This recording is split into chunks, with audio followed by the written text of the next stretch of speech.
မင်္ဂလာပါခင်ဗျာဆရာကြီးတကုံရွှေများရေးသားတဲ့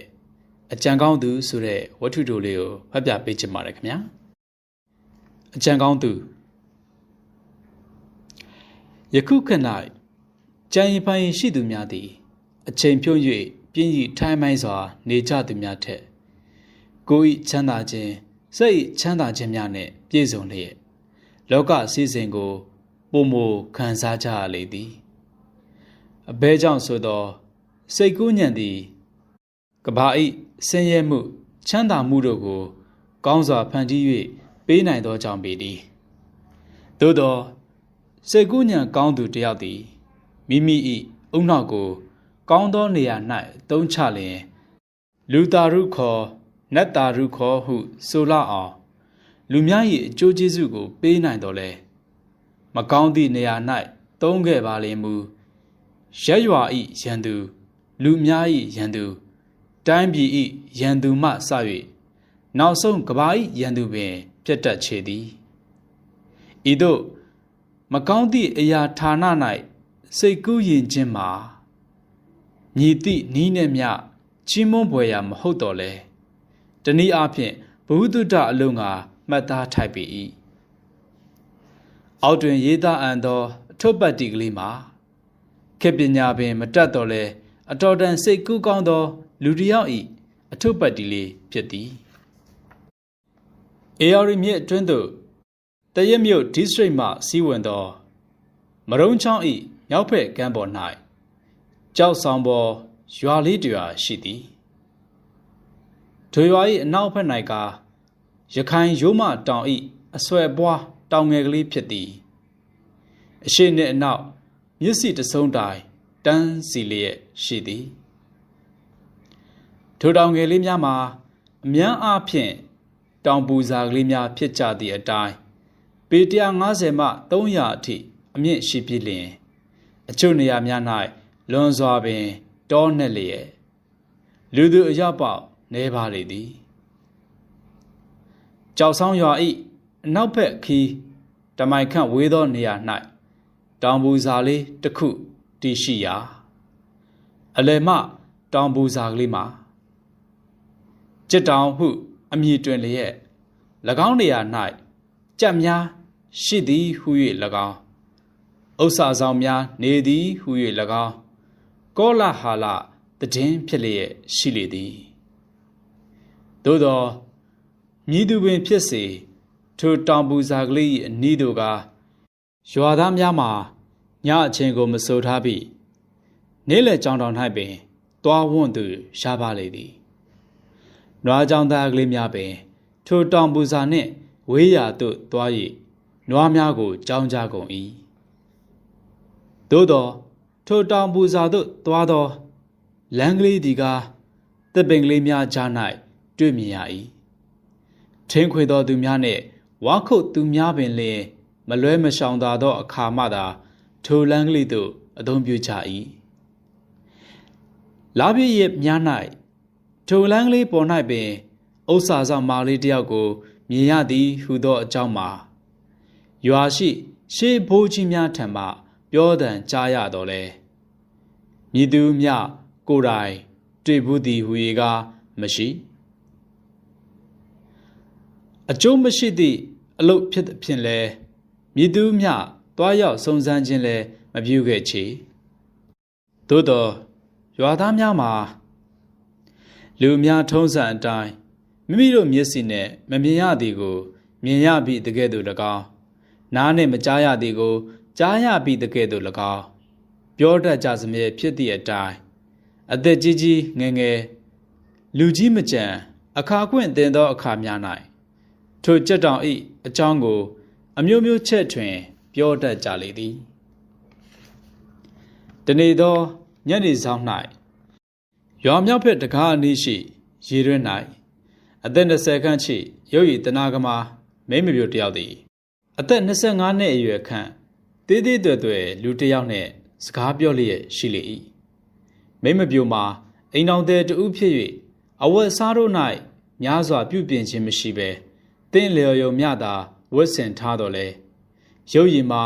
အပြိုကလေးတစ်မျှကြည့်ရှု၍ကောင်းလှပေ၏ ကိုလိုကိုပေါက်မှာအပြိုပင်မဟုတ်တော့လေအိုဘဝမယားဖြစ်ပြီဟုဆိုအပ်သောယာကစိတ်အားဖြင့်တက်မှတ်ဖွယ်ရသောတဘာဝဝတ္တကိုဆောင်ကားရှိနေ၏ယောက်ျားသည်ရေအိုးကိုခေါင်းမော်တွင်ရွက်ထားသဖြင့်ရေတပိုင်းတစဆိုလျက်ရှိသည့်ကိုလုံးကိုပေါက်ကိုမချင့်မရဲကြည့်ရှုလျက်ရှိနေပြီနောက်မဖွားညို့ကအိုပြီးတဲ့နောက်တော့ချောလုံးရှိသေးတာပဲဗျို့ဒါကြောင့်လေဒီကချစ်မိတာပဲအရင်တော့ကပြောမိဆိုမိတာတွေစိတ်ဆိုးသလားမစိုးပါဘူးကိုဘအောင်ရဲ့အခုမှစမြုံပြန်မနေစမ်းပါနဲ့တော့ကိုလုံးကိုပေါက်လေးများကအရင်ထက်တောင်ချစ်ဖို့ကောင်းသေးတယ်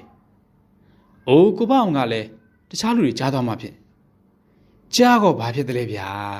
လှတာပေါ့ဘယ်သူမေးမဖွားညွန့်လှသလားလို့မေးရင်အရင်ကထက်တောင်လှလာတယ်လို့ပြောမှာပဲမှန်တာပြောတာဘယ်သူမျှကြောက်စရာမလိုပါဘူးဟုတ်တော့ဟုတ်ပါရဲ့ကိုဘအောင်နှုတ်ပေမဲ့ကာမဘာရှင်ရှိနေပြီဟာဒီလိုပြောတန်ကြတော့လို့ဘယ်ကောင်းနိုင်မှာမလဲရှင်ဒီဟာကမဖွားညွန့်အပြစ်ပဲလေကျုပ်တို့ကလှဲပိုင်းနွားပိုင်းလည်းမရှိလဲချီရာချီလည်းမရှိတော့ဘယ်လိုချစ်ပေမဲ့လွဲခဲ့ကြတာပေါ့နော်ဒီဟာကကျမပြစ်မဟုတ်ပါဘူးကိုဘအောင်ရဲ့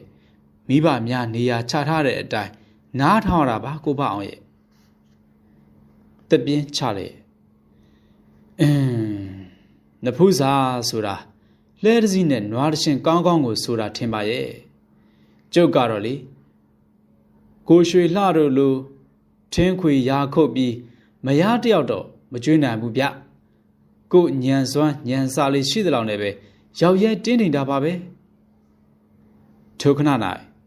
မိမိတို့စီတို့ရှောက်လာသောလူတစ်ယောက်ကိုမြင်ရသည်နဲ့မဖွားညွန့်ကဟောပြောရင်းဆိုရင်ကိုရွှေလှတော့လိုက်လာပြီသွားမယ်နော်ကိုဘအောင်ဟုပြောကရွာလန့်အတိုင်းရှောက်သွားလေရာကိုဘအောင်လည်းငိမ်းမောတူဝေကကြံရက်ခဲ့လေ၏ထိုညသည်ကလာသာသောတစောင်းမုံလှ၏ညတညဖြစ်၍ကိုဘအောင်သည်ကိုဘိုးသူဆိုသူ၏အိမ်ရှိကွက်ပြက်၌ဥဘိုးသူနှင့်အတူစကားပြောလျက်ရှိလေ၏မောင်ဘအောင်သည်ရခင်ကမဖွားညွန့်အားအတော်ပင်ဆွဲလန်းချစ်ကြိုက်ခဲ့ပူ၏သို့သောမဖွားညွန့်၏မိဘများသည်ရွာထဲရှိဖဲဝိုင်းများ၌၎င်းအလူအိမ်များ၌၎င်းမသားအိမ်များ၌၎င်းအချိန်ဖြုံး၍နေသောမောင်ဘအောင်အားသဘောမတူပဲသမီးအားလဲတစည်းနှင့်နွားတရှင်တင်တိုင်းသူမောင်ရွှေလှဆိုသူနှင့်ပေးစားခဲ့လေသည်မောင်ရွှေလှမှာလူရိုးတယောက်ဖြစ်သည့်အပြင်မြည်သည့်အရာရှိမျှကြောက်ရွံ့တတ်သူတယောက်မဟုတ်ချေခွန်အားပလားနဲ့လည်းပြည့်စုံသဖြင့်ရောက်ခမအိမ်သို့ရောက်သောအခါအိမ်၌လှုပ်ရန်အလုတ်ကျမ်းများကိုမငြီးမညူလောက်ကင်ပေးသဖြင့်မဖွားညွန့်၏မိဘများကလည်းဤသမက်မျိုးမှာခြားခြားပါပါဖြစ်သည်ဟုတိတ်ပုံချီးမွမ်းခဲ့ကြသည်ကိုဘအောင်မူကားထင်းကြီးတရုံးကိုမျှရအောင်ပေါက်နိုင်သူမဟုတ်ချေမိခင်ဈေးရောက်၍ရသောငွေကိုအေးချမ်းစွာထိုင်၍စားတော့နေသူတယောက်ဖြစ်ရာဖဲလင်၍ရိုင်နီးကြက်လင်၍တိုင်နီးမှစား၍မြင်းပြိုင်ပွဲနွားပြိုင်ပွဲလိတ်တိုက်ပွဲအစရှိသူတို့၌မိမိကအနိုင်ရအောင်လုပ်နည်းအစရှိသောမကောင်းသောနေရာများ၌ကတစ်ဖက်ကန်းခတ်ကျွမ်းကျင်တတ်သူတယောက်ဖြစ်လေသည်ဤသို့သူများအပေါ်တွင်တပတ်ရိုင်နည်းများမှာတခါတရံလွယ်လွယ်တကူသုံးဆွဲရန်ဝင်ငွေများရရှိခဲ့၏ဥဖိုးတုသည်ပဲလော်ကိုလက်ဖေးချမ်းနဲ့မြည်ရင်တောက်လေကွာမောင်ဖပဲလော်လဲစားပါဦးဟုတ်ကဲ့ဥဖိုးတုဓာတ်နဲ့နေပါဦးအရင်လာတော့ကကြီးမိရွာကလူတွေနဲ့ပွဲမှာမင်းချက်ကအနိုင်ရလိုက်တယ်ဆိုရလိုက်တာပေါ့ဦးလေးထူးရဲ့ဘာအောင်တို့ချက်ကိုသူတို့ဘယ်တော့နိုင်ရမလဲရိုးရိုးဟုတ်ပါလားမောင်ဖအောင်ရဲ့ရိုးတာမျိုးတာအပထားနိုင်တာသာမူရင်ပဲမဟုတ်လားဦးလေးထူးရဲ့ဒါပေါ့ကွယ်ငါတူကအကျဉ်းသမားပဲလောကမှာအကျဉ်းကောင်းရင် ထမင်းတော့ချောင်းချောင်းစားရတာပဲမို့လားဦးလေးထူရဲ့မှန်ပေတယ်အော်ဒါထက်ဦးလေးထူကိုတခုမေးရအောင်မယ်လူသက်မှုများဟာများအားဖြင့်ပေါ်တာများတယ်နော်ဦးလေးထူပေါ်တာများတာပေါ့ကွယ်ဘယ်လိုပဲဖုံဖုံအမှုမှန်ရင်တစုံတစတော့ပေါ်လာတာပဲတတ်တဲ့သူကလည်းဂယုမဆိုင်လို့ပေါ့အေးလေလူသက်တယ်ဆိုတော့ထူပူပြီးဘာလို့အောင်မသိဘာကံရမှမသိဖြစ်ပြီးမပေါ်တင်မဲနဲ့ပေါ်ကုန်တာပေါ့မောင်မအောင်ရဲ့ဥပုဒ္ဓအိမ်မှာမောင်လှရွှေတို့အိမ်နဲ့ကပ်လျက်ရှိလျာဥပုဒ္ဓလည်း၎င်းတို့အိမ်ဘက်သို့လှည့်၍ဟေးဖွားညွန့်နဲ့အိတ်ကုန်ကြပြီလားမောင်ရွှေလှကောလောင်းကွယ်လက်ဖေးတော့ဟုလှမ်း၍ခေါ်လိုက်၏မကြာမီမောင်ရွှေလှရောက်လာပြီးလင်သုံးယောက်သားတို့သည်လက်ဖေးအချမ်းများတောက်ခါစက်မိဆက်ရာဝိုင်းဖွဲ့၍ပြောဆိုလျက်ရှိကြကုန်၏လက်ဖေးအချမ်းကိုတွန်ပြစ်လိုက်ပြီးနောက်မောင်မအောင်ကဦးလေးတို့ကြက်တောင်ဟာအဟုတ်6တယ်နော်6တာပေါ့ကြက်လားဥစ္စာဆောင်လားဦးလေးတို့ရဲ့ဦးလေးထူးတို့တော့ထားနေဖို့သိမှာပဲမပြောတတ်ပါဘူးကွယ်အပြောများတော့ဥစ္စာဆောင်ပြောများတာပဲကျွန်တော်လည်းဥစ္စာဆောင်လို့ကြားဘူးတယ်ဦးလေးတို့ရဲ့မင်းကဘာသူပြောလဲဘာကြီးဆန်ရွှေမသိခင်ကပြောသွားဘူးတယ်ဦးလေးတို့ရဲ့သူ့အပြောကလာပြီဆိုပေမဲ့တစောင်းမုံလာပြီတပေါင်းလာပြီဝါဆိုလာပြီအဲ့လိုရစ်တူမှမြင်ရတယ်ဆိုပဲမိန်းကလေးအတော်ချောတဲ့ပြီးတော့ထိုက်တဲ့သူနဲ့တွေ့ရင်တချို့ရားကြတဲ့ဦးလေးတို့ရဲ့အေးဦးလေးလည်းကြားတော့ကြားဘူးတာပဲနှုတ်ပေမဲ့ဦးဆန်ရွှေလောက်တော့မသိပါဘူးကွယ်သူကတော့ရှစ်လူကြီးပဲဦးလေးတို့ထက်သိမှာပေါ့နေပါအောင် तू ကဘယ်လိုပြောတယ်ရွာထဲကကိုသူတော်တို့ချမ်းသာတာဥစ္စာဆောင်ပေးလို့ပဲဦးလေးတို့ရဲ့ဥပိုးထုမှာစုံနက်ခတ်တစေတဲများကိုယုံကြည်သူတယောက်ဖြစ်ရာရွာထဲမှာကိုသူတော်ဆိုသည်မှာမကြာသေးမီကမှရာကျော်တန်နွားတရှင်းကို၎င်း9ဧကရှိလဲမြေတစ်ခွက်ကို၎င်းဝယ်လိုက်သဖြင့်၎င်းမှာကြက်တောင်အနီး၌ရွှေအိုးတစ်လုံးတူးဖော်ရရှိသည်ဟု၍၎င်းအချို့ကလည်းဥစ္စာဆောင်မလေးကငွေခွက်များပေးသဖြင့်ရရှိသည်ဟု၍၎င်းရွာသားများပြောဆိုကြသည်ကိုယုံကြည်သူတယောက်ဖြစ်လေသည်ထိုအချိန်ထိမောင်ရွှေလှမှာ၎င်းတို့စကားထဲသို့တစုံတရာဝင်ရောက်ဆွတ်ဖက်၍မပြောဘဲရှိနေရမှကိုသူတော်သည်ဥစ္စာဆောင်ထံမှငွေရအကြောင်းကိုအချို့ရွာသားများထံမိမိလည်းကြားဘူးသဖြင့်ကိုဘအောင်ပြောတာအဟုတ်လားဟုဝင်မေးသည်ဟုတ်ပါဗျခမည်းကရွာသားမဟုတ်လို့ကြက်တောင်ကြောင်ကောင်းကောင်းမသိသေးတာခမည်းကောနည်းနည်းမှပြောတယ်မကြားဘူးလားနည်းနည်းပါးပါးတော့ကြားဘူးပါတယ်ကိုသူတော်တို့ရတာမှန်ပဲဆရာလို့ပေမဲ့သူတို့ကအစိုးရဘက်တွေဘာတွေရှုပ်မှဆိုလို့ဖုံးထားတာဟုတ်လားဟုတ်တာပေါ့ဗျမနေ့ကတနွေတဲလောက်တာနဲ့105ကျပ်စီပေးရတဲ့နွားနှစ်ကောင်ဝယ်နိုင်တာဗျလှဲရ80ကျပ်နဲ့ဝယ်တာဗျပြီးတော့သူမိမမတင်ဖို့ပလဲနကတ်တရန်150ပြီးဝယ်သေးတယ်ဗျဒီငွေတွေဥစ္စာဆောင်ကမပေးရင်ဘဲကရမလဲဗျခမရလည်းစဉ်းစားကြည့်လေမောင်ရွှေလှသည်တစေတရက်ကိုကောင်းစွာယုံကြည်သူတယောက်မဟုတ်ချေသို့တော်လည်းဥစ္စာဆောင်ကပေးချမ်းသာသည်ဆိုသောပုံဝတ္ထုများကိုကြားဘူး၏မောင်သူတော်နှင့်မသိန်းတို့၌စီးပွားတက်နေသည်လည်းသိ၏တို့ဖြစ်ရာကမောင်ရွှေလှမှာမောင်သူတော်ကဲ့သို့မယားကိုပလဲနကတ်ဝယ်ပေးလိုသောစိတ်များပေါ်ပေါက်လာ၏ဒီကနေ့ကစုံလာဆန်းစိမ့်နေနော်ဟုတ်တယ်ဘာဖြစ်လို့လဲခမည်းကလာပြီနေများသွားကြည့်အောင်မလို့လားမလုပ်လေနဲ့ဆရာကြီးဥစ္စာဆောင်ဆိုပေမဲ့လိပ်ပြာတွေဘာတွေတောင်နှုတ်တက်တဲ့ နို့ပေမဲ့ဥစ္စာဆောင်ကအပြိုလေးဆိုဟုတ်မလားဗျဘာကြောက်စရာရှိလဲကျုပ်တို့တော့ကြောက်တယ်ဆရာမရကမှနေရော့မသွားဝုံဘူးထိုအချိန်၌ကကြက်တွန်တန်ကြားရသည်နှင့်ဥဘိုးတို့သည်လက်ဖိအပွဲကိုရုပ်သိမ်းလျာ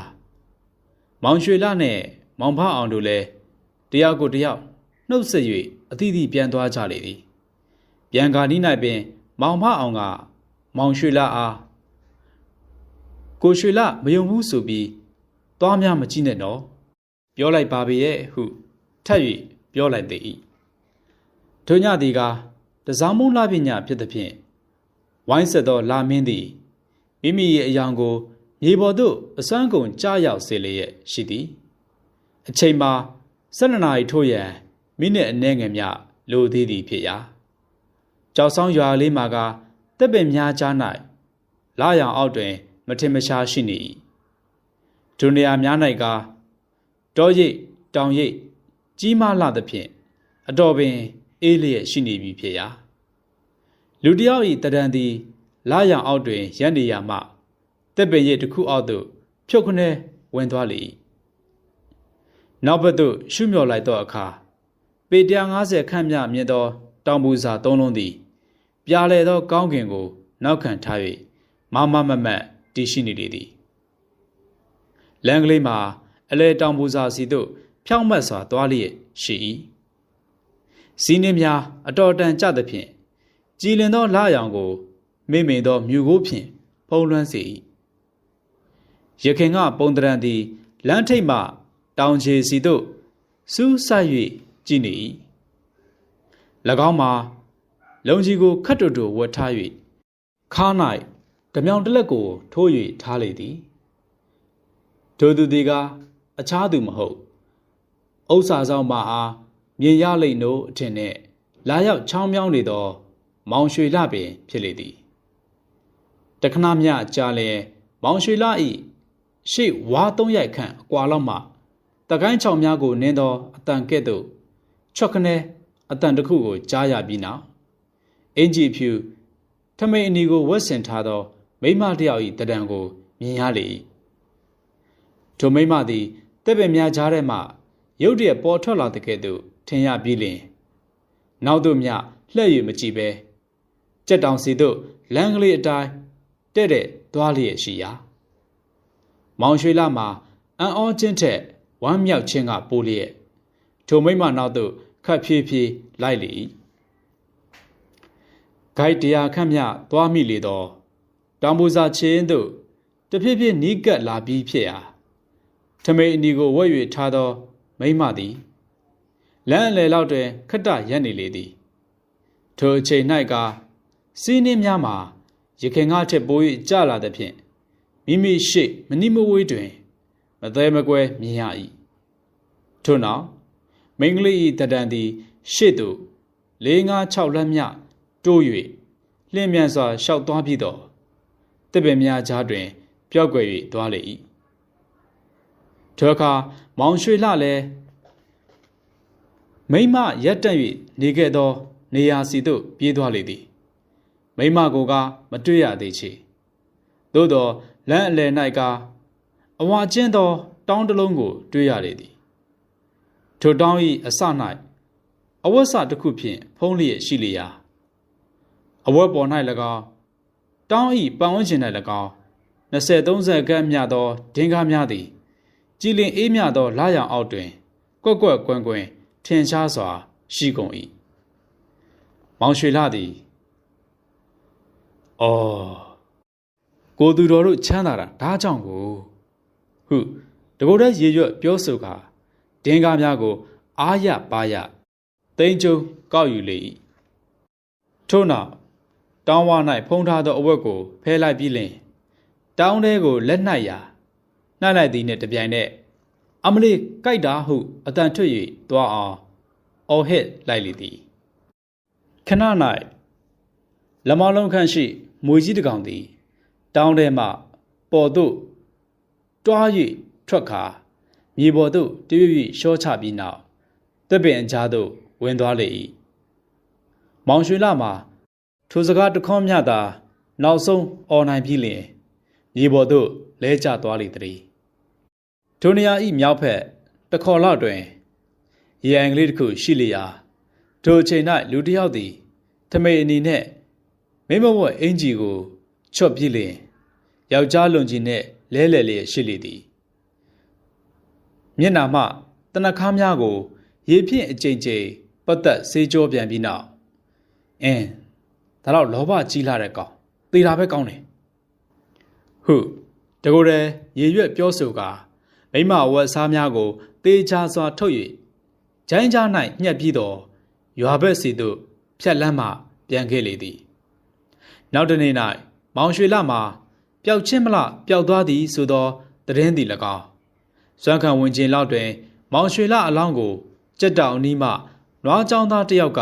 တွေ့ရှိရသည်ဆိုသောသတင်းသည်၎င်းထိုရွာထဲတွင်ပြန့်နှံ့ကာအိမ်တိုင်းလိုပင်၎င်းเจ้าကိုပြောဆိုလျက်ရှိကြကုန်၏အလောင်းကိုရွာသို့ယူလာပြီးနောက်ဆက်စေကြည့်ရှုသောအခါလက်ညှိုးတွင်ငွေဆွဲရာနှစ်ခုကိုတွေ့ကြရ၏သို့သောဥစ္စာဆောင်တစ်စစ်တရေစသည်တို့ကိုယုံကြည်သူများကမောင်ရွှေလမှာကြက်တော်၎င်းဥစ္စာဆောင်တော်၎င်းဖမ်းစား၍သေးသည်ဟုအယူရှိကြ၏သို့သောဆရာဝန်၏မှတ်တမ်း၌ကအစိတ်ရှိသောတရဝါ